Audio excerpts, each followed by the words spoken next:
Ang bayan ng Candaba ay naitatag pa noong panahon ng Kastila at ito ay sa panahon pa ng late 1500. At noong mga panahon ng Kastila, kadalasan ang mga sementeryo ay nasa tabi ng mga simbahan at ang konsepto ng mga public cemetery na malayo o nakahiwalay sa simbahan ay karaniwang naitatag bandang kalagitnaan ng 1900s. Dahil na rin sa paglaki ng populasyon at mga bagong patakaran sa kalusugan. Dahil dito, malaki ang posibilidad na ang Old Public Cemetery sa Pasig Candaba ay itinayo noong panahon ng 1800s. Pero ito ay historical estimated lang, hindi eksaktong petsa. Bagamat maraming barangay cemetery sa probinsya ang walang formal na historical record, pero ang mga detalye ay madalas o karaniwang makikita sa mga municipal archives, parish records o lokal na kasaysayan.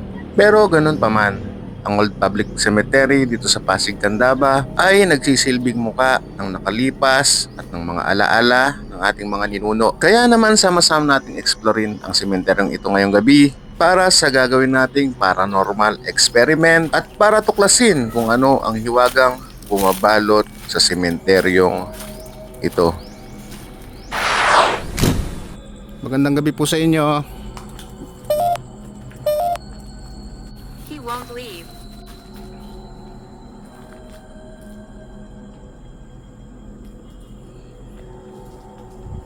Let me. Okay lang ba sa inyong nandito kami? May malamig na sumalubong. Na ano mo yan? Napil mo? So? Absolutely not.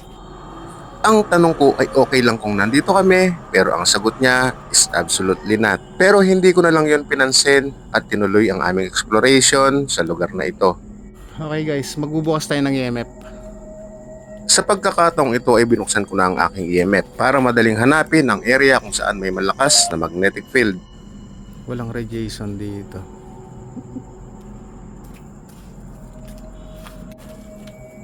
Sa lugar na ito ay nakakaramdam ako ng mahihinang kaluskos na tila ba nag-aabang, pero dahil walang response ang aking EMF, hindi ko yun pinansin at patuloy kami sa paglalakad. Ayun, so nakikita natin sa sementeryong ito, sobrang luma na rin, no? Sa puntong ito ay wala na ring response ang dala kong ghost tube kaya sinubukan ko ulit magtanong.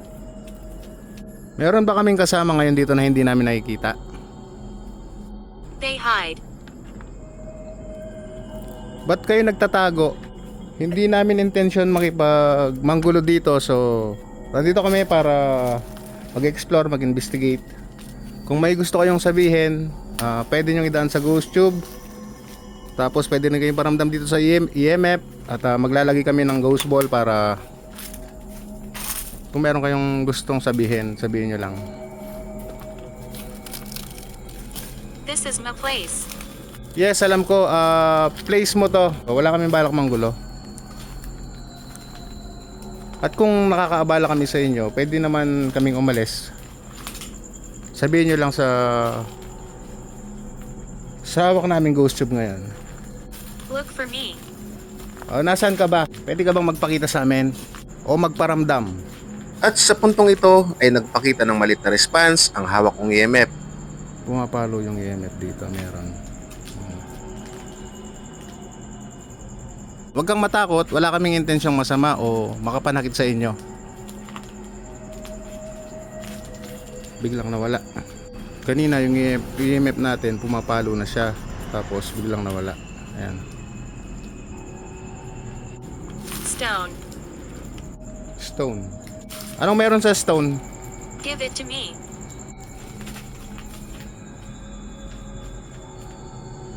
Anong bato ang hinahanap mo at anong bato ang ibibigay namin sa'yo? Taki na meron dito. Have we met?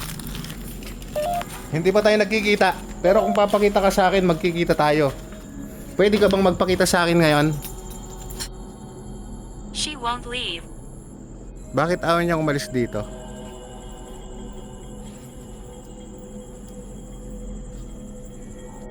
Sad.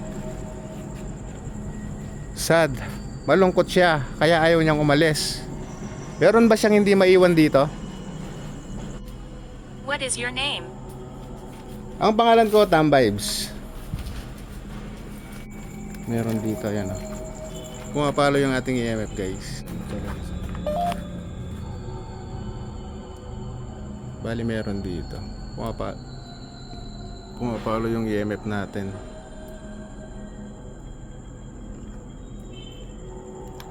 Dito wala.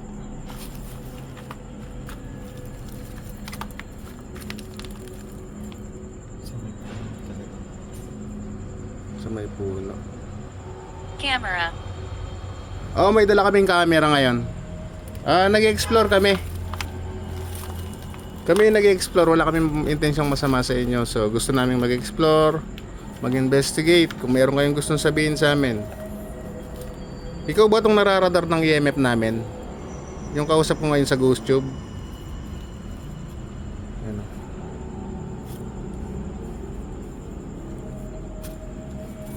Nawala. Ito.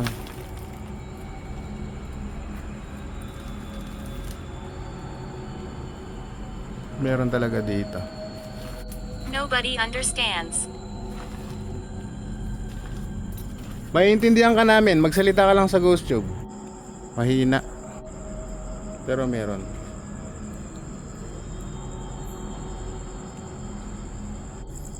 Lumalayo sila, walang nadidetect yung ating EMF. Maybe. Oo, huwag kayong lalayo. At sa paglalakad-lakad namin ay tila merong naiwan na sando na tila may bahid ng Ano to, parang sando. Sando na may dugo. No, dugo ba yan?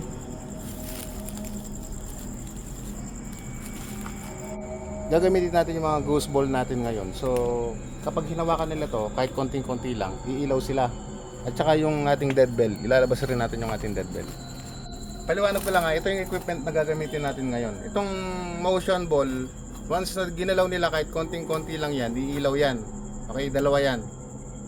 Tapos ito naman, dead bell. So, Zero. kapag ito, yung dead bell na to, pag pinrest nila to, tutunog to. So, subukan natin ngayon. Testingin natin sila. I can't get through. Pagalawin mo yung aming ilalagay na ghost ball. Kaya dito ka man. Sa pamamagitan ng ghost ball na ginagamit namin, pagalawin mo sila. Kaya Ayun yung ating ghost ball, guys.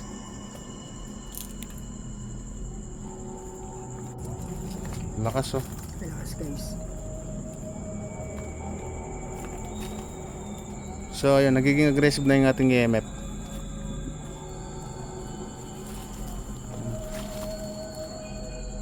Pumapalo na sa pula. Meron dito.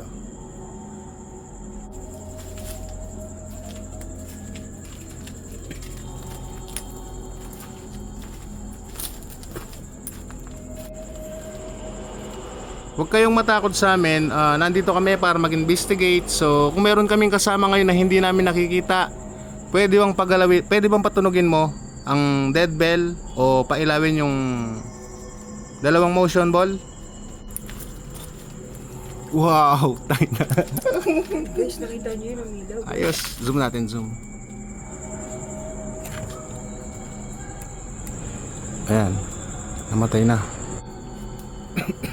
Cheerful. Cheerful. Oh, cheerful. Alam namin cheerful kayo. Okay, ayun, tangina. Wala.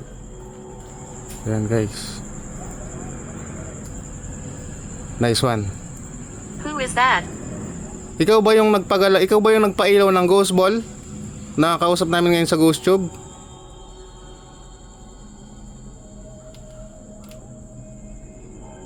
Okay lang ba na patunugin mo yung ghost bell isang beses kung nakakaabala kami, 2 beses kung hindi? Kung makikita nyo guys, yung isang motion ball kanina ron, dito yan, pinagalaw na nila, pinailaw na nila yan. Ayan ang umilaw kanina. Pinatunog niya na naman yung bell natin. So ayun.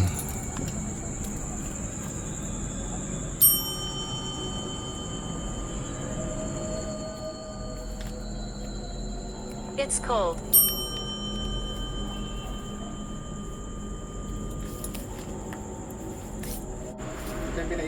Dito ay tila napaglalaroan na ang mga dala naming equipment at wala na rin tigil ang pagpapatunog sa dala naming dead bell, kaya nakapagpasya kaming itigil na at hanggang dito na lang muna ang aming exploration dito sa sementeryong ito.